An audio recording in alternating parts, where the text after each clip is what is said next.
Hi everybody. So this is the Cancer reading for September 2018. I am Jody with Soul Purpose Tarot, and I am happy to be here on this lovely Labor Day weekend. I have just kind of chilled out this weekend and had a party that I was supposed to go to yesterday that got rained out. They rescheduled it for today. I had another party to go to this evening. I think I'm going to skip out on that.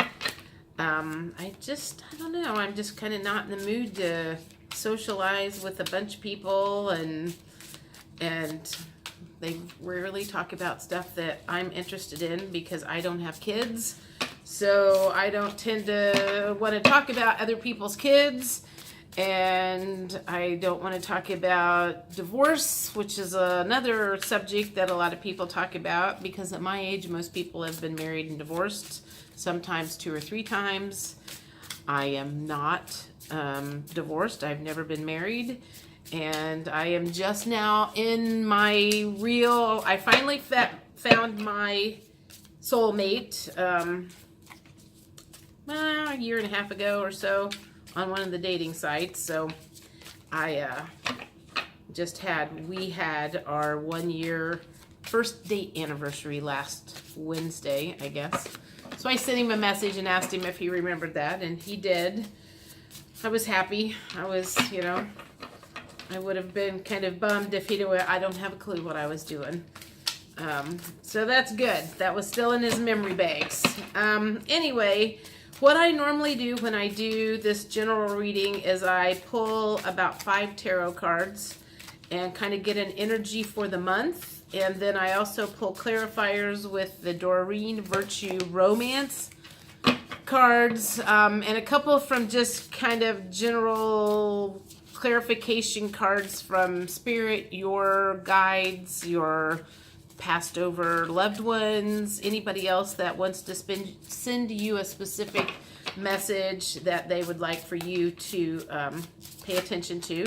So first card that came out was the 7 of Swords, and there's the next card. I'm using a different deck than I normally do. I just felt like it was time for a change for a little while.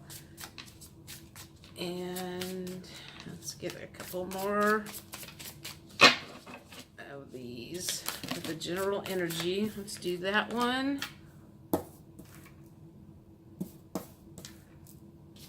And that one. So Cancer, let's see what's going on in September for you. One more, please. One more for Cancer for September of 2018. Thank you. One more. One more. And that top one feels like the one. So, let's see. The first one was the 7 of Swords. So it looks to me like you have kind of been in a stuck position for a while, but you finally picked up those ideas and are getting ready to move forward with them. You would probably move forward a lot faster if you would just set all of that down. And some people are kind of stubborn about that. So you're looking back to the past. You're not looking forward. Forget about past mistakes. Look forward. And a lot of the anxiety, anxiety comes from spending too much time thinking about the past, and anxiety thinking about the future. And if more people would just focus on, maybe 24 hours at a time, they would sleep a lot better and there would be a lot less going on.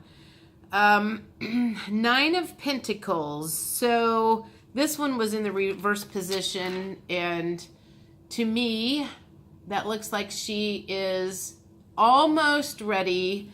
Since it was in the reverse, she hasn't started collecting all of the stuff that she's planted. She's planted a lot of stuff to grow.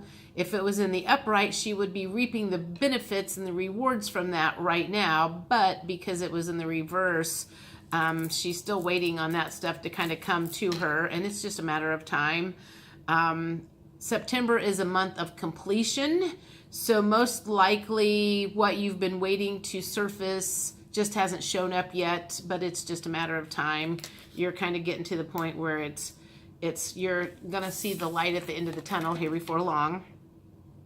But at the same time, you've got the 10 of Wands. So you still have a lot of, again, if you would just put that down and quit worrying about that, that's just taking up a lot of energy that you need in order to move forward. So whatever it is you're hanging on, whether it is past regrets,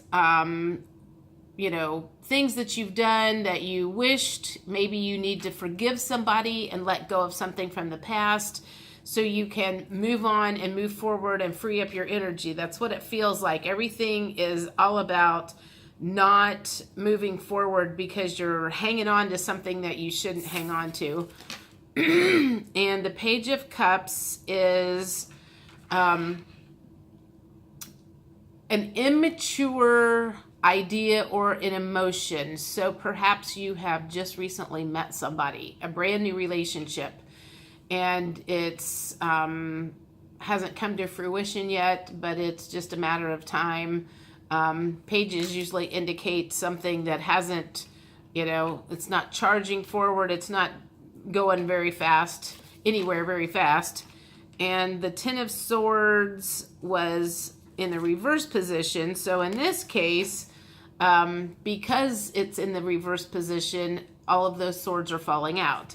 So by the end of the month, it looks like you will have released a lot of the pain, the resentment, the anger, whatever it is that you've been hanging on to that is not helping you move forward. So that's good. Getting rid of some of that is going to be of great benefit to you.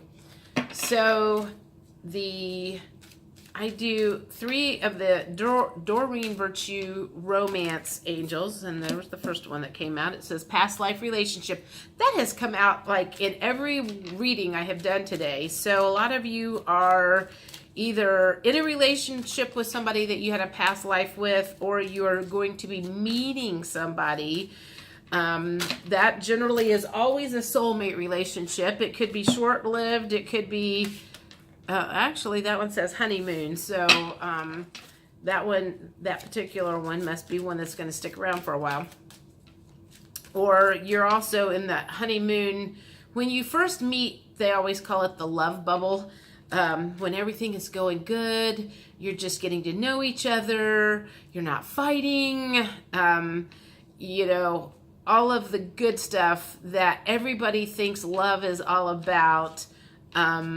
Until the masks come off, and then the real you comes out, and the real them comes out, and then the things that you used to love about them start becoming something that bugs you.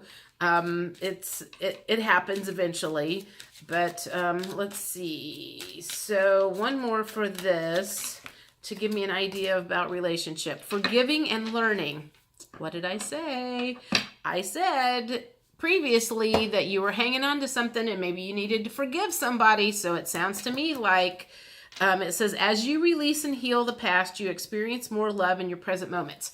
If you are hanging on to unforgiveness for perhaps somebody in a previous relationship, ex-husband, ex-wife, something that's stopping you from moving on to a new relationship, don't take that over into the new one.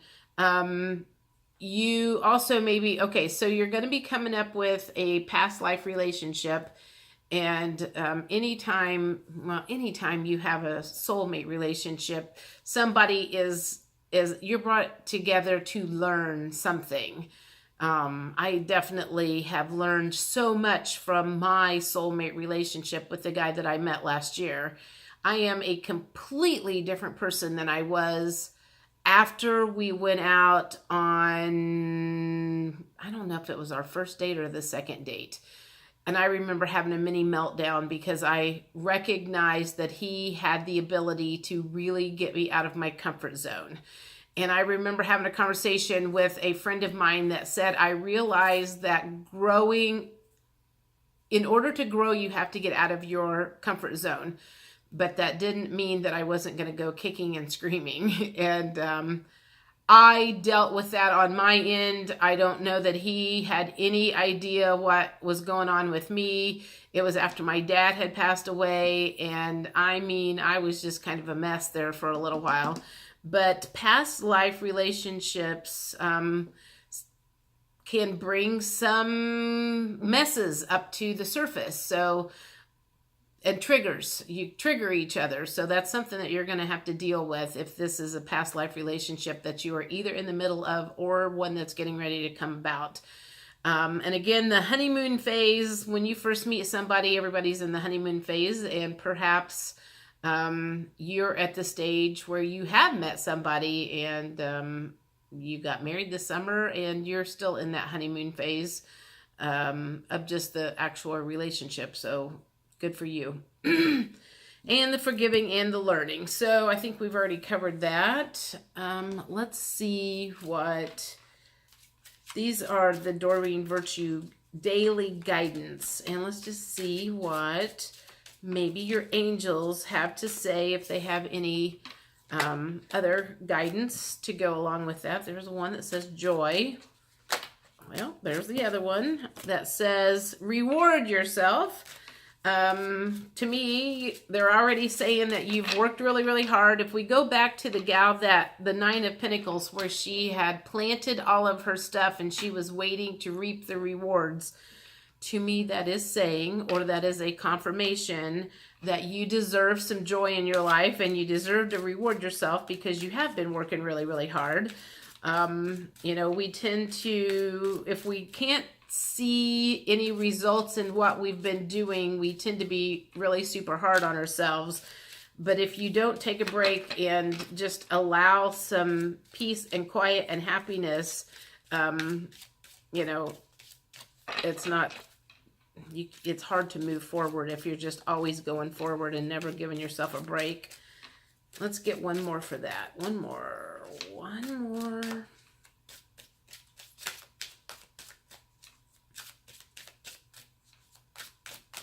And that one. That one says, have confidence. So it says, moving forward does not necessarily require that you have confidence in yourself. Confidence in God is enough, along with knowing that God works through you and with you in all ways. Can't see this very good. Lean upon us if your inner confidence wavers, and we will buoy your courage and faith. I can usually read better than that, but the lighting for some reason on that white against orange, it was hard to see. Maybe I need to turn the light up a little bit more. Reward yourself says, you've been giving a lot of yourself lately, and it's time for you to receive. Make the time to reward yourself in a meaningful way. This balance of giving and receiving is essential to keeping your energy, mood, and motivation at a consistently high level. So I would say that your angels are saying, go get a manicure or a pedicure or a massage. Maybe go buy a new outfit.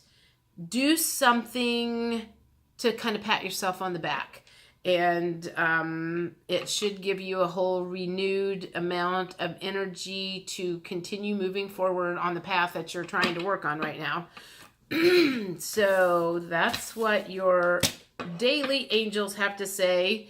And one more. Oh, here we go. These are the Work Your Light oracles. I can never remember the name of these. I don't know why. This is the first oracle deck that I bought. I learned my lesson the hard way that if you ever want to get into tarot, buy a really good deck of tarot cards first. And when I say tarot, I mean tarot cards, not oracle cards. Oracle cards cannot give you a really, really good reading. It doesn't have enough of the ups and downs and bumps and everything that go along with tarot deck. And so I ended up spending a bunch of money buying a bunch of different oracle decks, and I bought them because I thought they were pretty. And I could not figure out what I was missing. And then I finally realized that I didn't have a good, solid base deck of tarot cards that could give me like the overall energy, and then that the oracle cards were just like the clarifiers. So there's my advice to anybody who's watching these tarot readings and thinking, I want to do that. I want to learn how to do that. Which, funny enough, I had years ago, I had gone to a psychic, and she told me I was going to be doing tarot readings, tarot cards one day, and I guess she was right, because here I am. I had forgotten about that until I started collecting them and really getting into it and trying to figure out, I'm like, I want to read those. I was like totally amazed at how accurate they were with my twin flame journey, and back when I was thinking about quitting the job that I was working at, they kept talking about a decision that needed to be made, and I was like, how do they know that? Same with astrology. It blows my mind how astrology matches. Like, I really started getting into this stuff back in January, when I spent 4 days bawling my head off. I mean, I was like releasing some major stuff. And I had 4 days off of work, which was very unusual. And it was, it was the end of January, so there wasn't a whole lot going on. But I remember thinking to myself, oh my God, what in the world is wrong with me? And I got on YouTube and looked up. It was that time when they had the blue moon and the lunar eclipse and a full moon, and all of this like moon energy was going on. And so I got on and I found this video that had been recorded the week before. This was day 3 of my meltdown. And I watched this video, and they were talking about, you're going to be releasing, and this is going on, and this is going on, and this is going on. And I was like, how do they know that? Oh my God, I was right on schedule. And that was really when astrology got my attention, and then one thing led to another, and then I started watching the card readings, and it was kind of like, how do they know that? So I spent months watching those readings, always going, how do they know that? How do they know that? Until I finally realized how it kind of all works. Okay, so enough of that. 3 cards from the Work Your Light Tarot. The Initiation, Rite of Passage, you're going somewhere sacred. That's good to know. And you're already doing it. Stop overthinking. Keep facing your true north. I'm thinking that the whole energy of the 5 card tarots that I laid down was kind of talking about your overthinking stuff. And you need to let that stuff go. And so there was just another confirmation that you're already doing it. Stop overthinking it. If you're heading towards a new career, that is on its way. If you are working your way to get into a good, loving relationship, you have probably already cleared a lot of the blocks that you needed to clear in order to get there. Working on yourself first is one of the most important things of finding your true love. I have spent, years and years and years on cleaning my crap up. I think I really started working on my issues in my early 30s, and that was after I finally decided I was ready to settle down, and after putting myself out there and chasing most of the men off that I met, I felt like I had a big red stamp on my forehead that said I was looking for a man, and everybody could see it, and they were running as fast as they could go. And so I had to stop and really think about figuring out what I was doing wrong. And a lot of it was I did not have self-love. I'm sure desperation was the main thing that came out. I was pretty aggressive when I was younger, and that was a lot because I grew up in the 80s, and I was started dating in the 80s, and back then everybody was like, women can do anything that men can do, and it's okay to call a man, and blah, blah, blah. And I'm like going, you will never in a million years find me saying that it is okay to be the aggressor in a relationship. I have chased men before in my younger days, and it got me absolutely nowhere. And the main reason is because the men are the hunters. The men don't want you to just hand over yourself on a silver platter. And when you do that, they tend to lose interest really fast. So anyway, that's a whole other thing, but I forgot what I was saying. So anyway, and the last thing said, answer the call. What is your soul calling you to do? I feel like this whole reading has something to do with some of you are kind of at the end of something, and maybe your soul group, your oversoul, your higher self is trying to pull you to your life's purpose, your life path. There's a whole lot of people right now that are leaving miserable corporate jobs in order to go off and do what their heart pulls them to do. I didn't leave a corporate job, but I did quit another little job that I was doing because I felt like I was wasting my talents there. And I have lots of things in my bag of tricks. I do past life readings. I sell essential oils and use those to help heal people. I now do tarot. There's and I also do like guided meditations and the Beyond Quantum Healing. I've been learning how to do that. So I have a big bag of tricks that I can do to help people get from one place to another. And I'm also a oneness blessing giver. And I've been doing that for 10 years, or worked on that 10 years ago. I don't do a whole lot of it anymore, but that was all about clearing the garbage from inside of me so I could live the life that I wanted to live. And I can truthfully say, I feel like I am doing that finally. I have work that I love. I have a man in my life that I love. I love where I live. I love the friends in my life. I mean, I have no anxiety these days like I did when I was younger, when I felt like I was always trying to get someplace. So I feel like I have figured out what to do and how to manifest, and I am happy to help you guys figure that out and guide you along the way to do that, because I've kind of figured it out on my own. So anyway, this is the Cancer reading for September. Again, I am Jody with Soul Purpose Tarot. And if you want a reading or anything, send me a message at jojoleanne@gmail.com. And that's JOJOLEANNE @gmail.com. And I hope everybody has a great Labor Day weekend. Thanks. Bye.